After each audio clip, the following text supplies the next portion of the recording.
أكتر أنواع الفتق انتشارا ملوش سن معين بيظهر في المواليد أو البالغين، وأكتر نوع بنهتم بيه نظرا لقربه من المنطقة الحساسة. الفتق الإربي إيه هو؟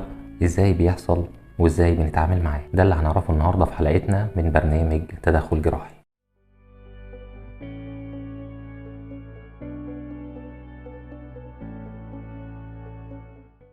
اهلا بيكم في برنامج تدخل جراحي. انا دكتور محمد منصور، اخصائي الجراحه العامه والمناظير والاوعيه الدمويه والدوالي والقدم السكري. ايه هو الفتق الإربي؟ الفتق الإربي هو بروز بيحصل في المنطقه اسفل البطن واعلى الفخذ، وهي دي اللي بنسميها المنطقه الإربيه، وده بيحصل بسبب ضعف في عضلات البطن اللي بيخلي مع زياده الضغط بيحصل بروز لجزء من الامعاء من اضعف نقطه وهي موجوده في الحته دي. ممكن يظهر عند الأطفال بسبب وجود عيب خلقي، وممكن يظهر عند الشباب أو حتى كبار السن بسبب ضعف العضلات في المنطقة ديت، وده دايما بيكون في الرجالة أكتر من السيدات. أعراضه إيه الفتق الإربي؟ أعراضه دايما بتبقى في شكل كلكوعة أو انتفاخ موجود في المنطقة الإربية اللي احنا وصفناها، اللي هي التقاء أعلى الفخذ مع أسفل البطن. الكلكوعة ديت بتزيد مع الكحة أو العطس أو الحزق أو حمل أي جسم ثقيل. في بعض الأحيان في الرجالة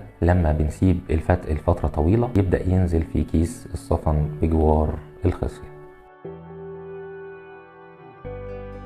طيب ازاي بيتم علاج الفتق الإربي؟ في طريقتين لعلاج الفتق الإربي. الطريقة الأولانية وهي الجراحة التقليدية، وهي إن بيكون فتحة حوالي 5 سم في المنطقة الإربية، بيتم عن طريقها وضع شبكة عشان خاطر نمنع حدوث الفتق مرة تانية. وفي الطريقة التانية عن طريق المنظار الجراحي، ودي بيكون 3 فتحات في جدار البطن، طول كل واحدة فيهم تبقى حوالي من نص سنتي لسنتي، وبيتم عن طريق استخدام دباسة تثبيت شبكة داخليا لمنع ارتجاع الفتق مرة تانية. الشبكات المستخدمة حصل فيها تطور كبير جدا. زمان كنا بنستخدم شبكات مصنوعة من ألياف صناعية تقيلة والمسافات بينها وبين بعضها قريبة جدا، وده كان بيسبب ألم للمريض بعد العملية. دلوقتي الشبكات المستخدمة خفيفة والألياف بتاعتها خفيفة، والمسافات بينها وبين بعضها واسعة، وبالتالي الألم بعد العملية يكاد يكون لا يذكر.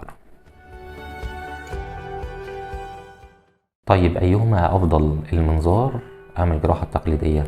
الحقيقة إن المنظار مناسب لبعض الحالات، وهي اللي بيكون فيها الفتق موجود على الناحيتين، واللي بيكون الفتق فيها مرتجع. يعني إيه مرتجع؟ يعني المريض قام بإجراء الفتق بطريقة ما كانتش مناسبة مسبقا وحصل ارتجاع للفتق ده. لو ما تمش علاج الفتق وسيبناه ممكن يتسبب في حدوث مضاعفات، وأصعبها وأخطرها هو إن جزء من الأمعاء يطلع من فتحة الفتق بيحصل له اختناق، وده بيمنع وصول الدم للجزء الخارج من الفتحة ده، وبيسبب حدوث غرغرينة، وبالتالي بيكون الموضوع صعب جدا جدا جدا.